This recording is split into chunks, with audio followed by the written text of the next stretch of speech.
नमस्कार। The wire में आपका स्वागत है। मैं हूं शरद प्रधान और आज हम बात करेंगे कि किस तरह से भारतीय जनता पार्टी ने सारे घोड़े खोल दिए हैं राहुल गांधी को डिस्क्रेडिट करने के लिए। जी हाँ, मेरा मानना है कि राहुल गांधी ने जो क्रेडिबिलिटी अर्न करी थी भारत जोड़ो यात्रा के ज़रिए से, भारत जोड़ो यात्रा एक बड़ी सक्सेसफुल पहल रही जो कन्याकुमारी से लेकर कश्मीर तक राहुल गांधी गए और रास्ते में जिस तरह से अपने आप स्पॉन्टेनियसली भीड़ उमड़ी, जगह जगह लोग सामने आए और जिस तरह से राहुल गांधी ने अपने आप को जगह जगह प्रेजेंट किया, तो ये दिखने लगा कि जो बीजेपी का पुराना कैंपेन था, बीजेपी और आरएसएस द्वारा बड़े ज़ोरों में चलाया गया था कि राहुल गांधी को ब्रांड कर दिया था एस पप्पू, उस पर पूरा पानी फिर गया। उसके बाद बीजेपी के लिए एक बड़ी मुसीबत खड़ी हो गई कि किस तरीके से अब इस जो रीइन्वेंटेड राहुल गांधी है उसको किस तरीके से रन डाउन किया जाए। तो ये माना जा रहा है कि कैम्ब्रिज में जो राहुल गांधी ने भाषण दिया वो इनके ऐसा हाथ लगा कि उन्हें लगा कि बस मौका मिल गया है, अब इसी को लेकर के राहुल गांधी को डिस्क्रेडिट करना शुरू करो। तो तमाम नमक मिर्च लगा करके जो राहुल गांधी ने कहा, जो राहुल गांधी ने नहीं कहा, बीजेपी इसमें माहिर, आरएसएस को तो इसमें महारत हासिल है कि एक झूठ को 1000 बार बोलिए कि यहाँ तक कि आप स्वयं सोचने लगे कि वही झूठ सच है। वही इस दौरान किया गया।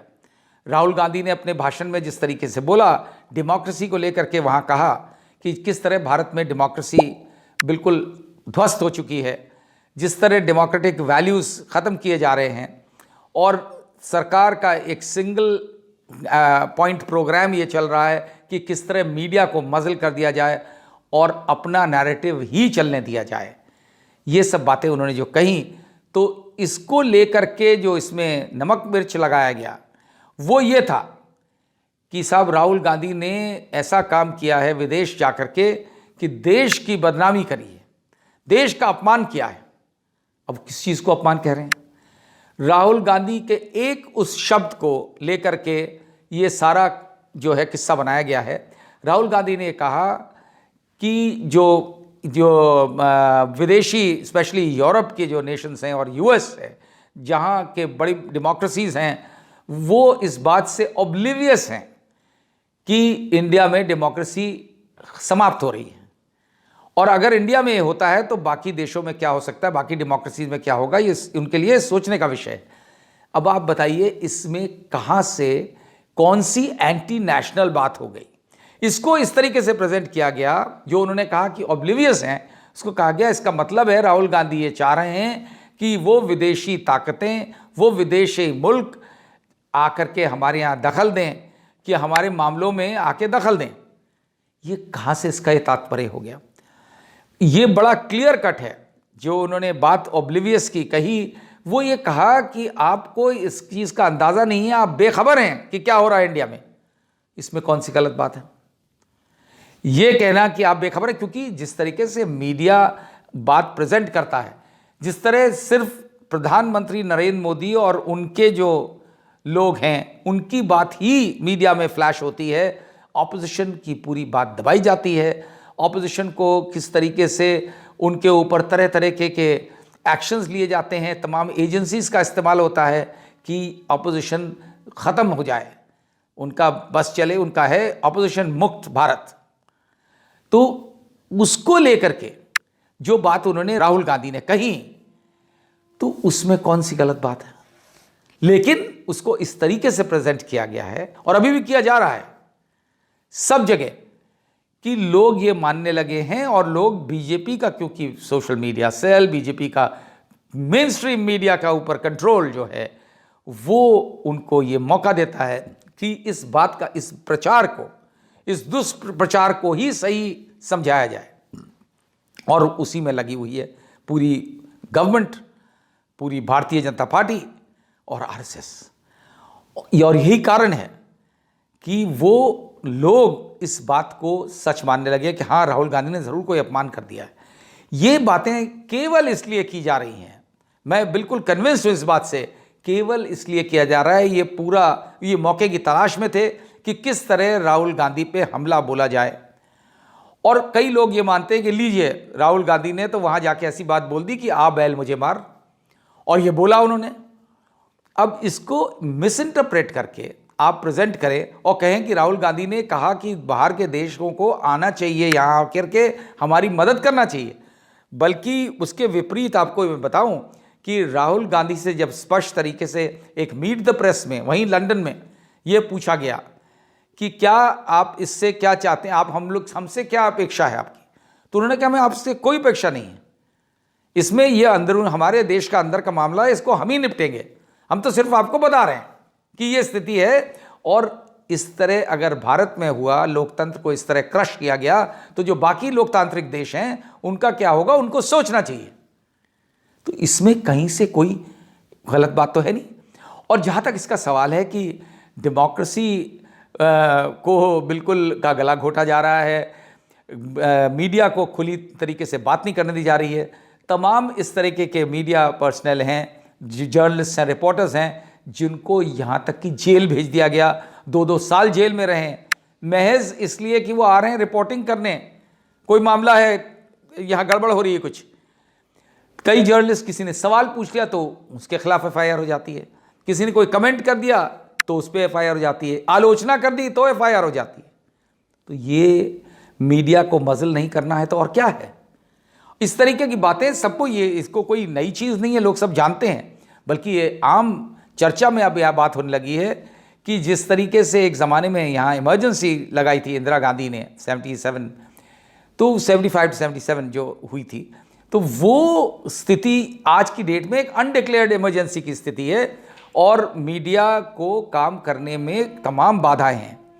ये आज आप देख रहे हैं मीडिया में ये यूट्यूब चैनल्स हैं जहाँ पे आपको सच सुनने को मिलता है, वरना मेन स्ट्रीम मीडिया को किस तरीके से दबा दिया गया है, चाहे डरा के, धमका करके या खरीद के। आप देखिए जिस तरह मीडिया में विज्ञापनों का बम्बार्डमेंट होता है, लिटरली बमबारी की जाती है विज्ञापनों की, और किस कदर पैसा उसमें लुटाया जाता है। आखिर किसका पैसा है? टैक्स पेयर्स मनी है। अपनी तारीफ करने के लिए आप टैक्स पेयर्स मनी दें, लेकिन दूसरे को झूठा करार देने पे और झूठ बात फैला करके आप उसी टैक्स पेयर का इस्तेमाल करें मनी, तो ये कहाँ की नेशनलिस्ट एक्टिविटी है। लेकिन ऐसा ही हो रहा है, और बड़ी सिस्टमैटिकली जब से ये राहुल गांधी की विजिट हुई है तब से ये कैंपेन चलाया जा रहा है। और रोज़ आप देखेंगे, और कई बड़े टीवी चैनल्स में बाकायदा डिबेट्स हुई हैं कि राहुल गांधी ने देश की बदनामी कर दी। लेकिन मैं आपको बताऊं, मेरी कल ही बात हुई, वहाँ पे एक भारत के एक बहुत बड़े जाने माने जर्नलिस्ट हैं राहुल देव, तो जो आज तक के भी जर्नलिस्ट एडिटर रहे हैं, जनसत्ता के भी एडिटर रहे हैं, उनसे मेरी बात हुई। वो मौजूद थे उस मीट द प्रेस में जो लंदन में राहुल गांधी ने एड्रेस करी, और वो कह रहे थे राहुल गांधी ने कतई कोई ऐसी बात नहीं कही, वो सामने मौजूद थे, जिससे किसी प्रकार से आभास भी हो कि वो भारत की, देश की बदनामी कर रहे हैं। ये जो मिक्सअप कर दिया है इस सरकार ने, ख़ासतौर से मोदी गवर्नमेंट ने और प्रधानमंत्री नरेंद्र मोदी ने, कि किस तरीके से अगर कोई उनकी आलोचना करे तो वो देश की आलोचना है, वो नेशनल उसकी आलोचना है, एक नेशनलिस्ट की आलोचना है और नेशन की आलोचना है। ये किस तरह हो गया? ये कब समझ में नहीं आता है कि कब कोई व्यक्ति देश बन गया। यहाँ पे आज की ऐसी स्थिति है कि देश शायद भारत नहीं है, देश नरेंद्र मोदी हैं। क्योंकि आप भारत की आलोचना करते हैं तो गलत बात है, बिल्कुल गलत है, वो नागावारा होगी। लेकिन अगर आप किसी भी, ये पहले भी होता रहा है कि प्रधानमंत्रियों की और राजनीतिज्ञों की, गवर्नमेंट्स की खूब बुराई की जाती है। अगर उन्होंने गलत काम किया है तो होनी भी चाहिए, यही फ्री प्रेस का राइट है और ये फ्री प्रेस का काम भी है कि कोई गलत चीज़ हो रही है तो उसको हाईलाइट करिए, पॉइंट आउट करिए। लेकिन ये कब से हो गया कि आप सरकार की अगर आलोचना करेंगे तो वो प्रधानमंत्री की आप आलोचना करेंगे तो वो देश की आलोचना हो जाएगी। ये जो करा गया है, और ये बड़े तरीके से, सलीके से प्लान करके पार्ट ऑफ द पूरा जो कैंपेन है वो उसी में के तहत ही हो रहा है। कभी कभी ऐसे लगने लगता है कि हम कहाँ रह रहे हैं, क्या ये वही देश है जहां हम पैदा हुए थे, या कहीं कहीं और हैं हम? जिस तरह कहीं एक ज़माने में 1930s में यूरोप में एक देश था जर्मनी, क्या उस प्रकार के माहौल में हम जी रहे हैं आज? उस तरीके का बनता जा रहा है, ये शक होने लगता है। क्योंकि आज के डेट में जो लोग लोकतांत्रिक व्यवस्था में बिलीव करते हैं, जो इनको कन्विक्शन है लोकतांत्रिक व्यवस्था और जो चाहते हैं, और लोकतंत्र में और तानाशाही में बहुत फ़र्क है। जब तक तानाशाही अच्छी लगती है, जब तक तानाशाह के लोगों को अच्छी लगती है, जब तक वो रहता है, लेकिन वही जब उनके ऊपर बीतती है तब उन्हें समझ में आता है कि तानाशाही और लोकतंत्र में क्या फ़र्क है। यही समझने की ज़रूरत है और लोगों को जागने की ज़रूरत है। वरना जिस तरीके का ये मामला चल रहा है, एक झूठ के आधार पे, सिर्फ इसलिए कि राहुल गांधी को रन डाउन किया जाए और कोई तरीका नहीं है, इलेक्शन पास आ रहा है, कहीं ऐसा ना हो कि राहुल गांधी की क्रेडिबिलिटी जो बनी है भारत जोड़ो यात्रा के ज़रिए से, उससे पॉलिटिकली नुकसान ना हो जाए बीजेपी का, क्योंकि अगर कांग्रेस का फ़ायदा होगा तो बीजेपी का नुकसान हो सकता है। सारी फिक्र इस बात की है, इसीलिए ये कैंपेन चलाया जा रहा है और इसमें कोई दो राय नहीं है। और ये चीज़ें सामने हैं, आपके फैक्ट सामने हैं। ज़रा गौर से सुनने की कोशिश करिए, समझने की कोशिश करिए, देखिए, इससे पहले कि उनके कैंपेन में आप यकीन कर लें आंख में पट्टी बांध करके। बेहतर होगा कि राहुल गांधी की वो स्पीचेस उन तीनों फंक्शंस में जो उन्होंने इंटरैक्शन में या अपने स्पीच में या मीट द प्रेस में जो बोला है, उसको सुने, आपके स्वयं समझ में आ जाएगा। सब दूध का दूध, पानी का पानी हो जाएगा।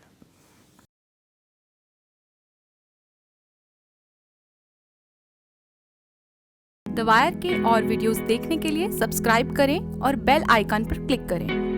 स्वतंत्र पत्रकारिता की आर्थिक मदद करने के लिए डिस्क्रिप्शन में दिए गए लिंक पर जाएं और अपनी राशि चुनें।